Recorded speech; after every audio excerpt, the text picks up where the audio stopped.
नमस्कार, आदाब, सत्य श्री अकाल, प्रेज द लॉर्ड, वणक्कम।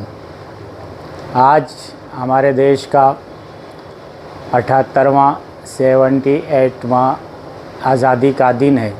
आज हम आज़ादी का दिन मना रहे हैं, लेकिन बहुत सारी चीज़ें हैं जिसको हमारे देश के लोग नहीं जानते हैं।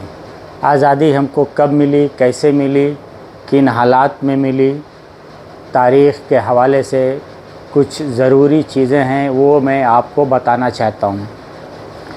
मुल्क को आज़ादी 15 अगस्त 1947 को मिली थी, लेकिन उससे 2.5 महीना पहले ही 3 जून 1947 को ही उस वक्त के वाइसराय माउंटबेटन ने एक प्रेस कॉन्फ्रेंस में उसका ऐलान कर दिया था।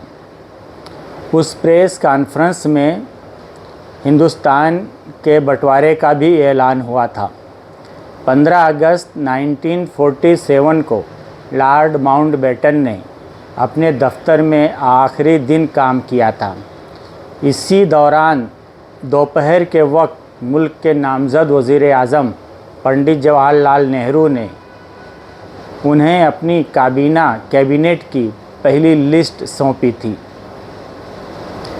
हर साल आज़ादी के मौके पर मुल्क के वज़ीर आज़म लाल किला से झंडा लहराते हैं, लेकिन 15 अगस्त 1947 को ऐसा नहीं हुआ था। लोकसभा सेक्रेटेरिएट के एक तहकीकी मकाले के मुताबिक उस वक्त के वज़ीर आज़म पंडित जवाहरलाल नेहरू ने 16 अगस्त 1947 को लाल किला से झंडा लहराया था।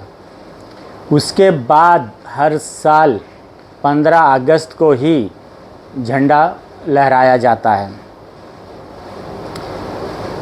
हमारा जो तिरंगा है, इसको कैसे कबूलियत मिली और इसको किसने डिज़ाइन किया था, इसको भी जानना बहुत ज़रूरी है।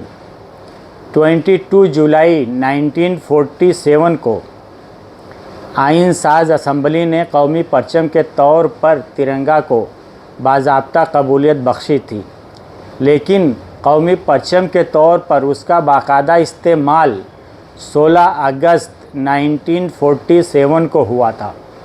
मशहूर आर्टिस्ट पिंगली वेंकैया ने महात्मा गांधी के कहने पर उसको तैयार किया था।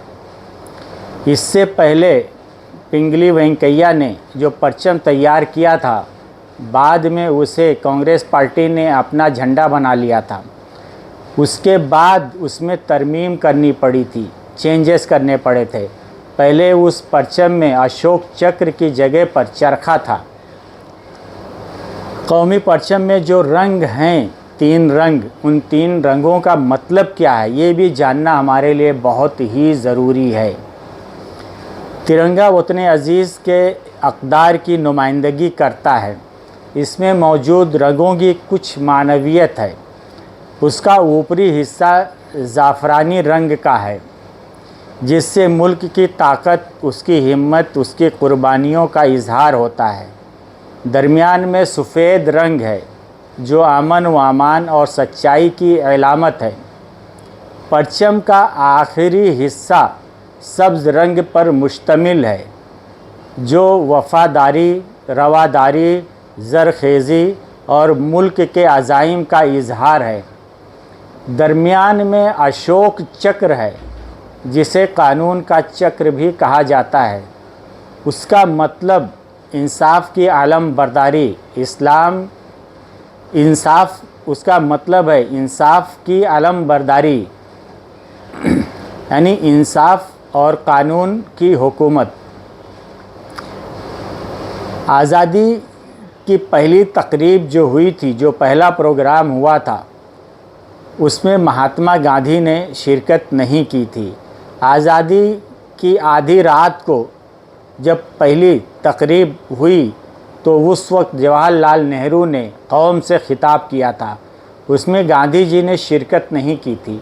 उसकी वजह ये थी कि वो हिंदुओं और मुसलमानों के दरमियान तशद्दुद, फसाद को रोकने के लिए मगरबी बंगाल के नवाखाली में मौन व्रत पर थे और एक काफ़ी दिलचस्प चीज़ और आखिर में मैं बताना चाहता हूँ आपको कि 15 अगस्त को सिर्फ हमको ही आज़ादी नहीं मिली है। 15 अगस्त एक ऐसा दिन है कि इसमें कई 2-3 ममालिक और हैं जिनको 15 अगस्त को ही आज़ादी मिली थी, जिसमें जनूबी कोरिया को 15 अगस्त 1945 को जापान से आज़ाद किया गया था। बहरीन को 15 अगस्त 1971 को बरतानिया से आज़ादी मिली थी और फ्रांस ने 15 अगस्त 1960 को कांगो को आज़ाद कर दिया था। ये कुछ तारीख़ी चीज़ें थी, तारीख़ के हवाले से हमने आपके सामने रखी हैं। आखिर में मैं एक शेर के साथ अपनी बात ख़त्म करूँगा। ये चमन यूं ही रहेगा और हज़ारों बुलबुलें अपनी अपनी बोलियां बोल के सब उड़ जाएंगी। नमस्कार।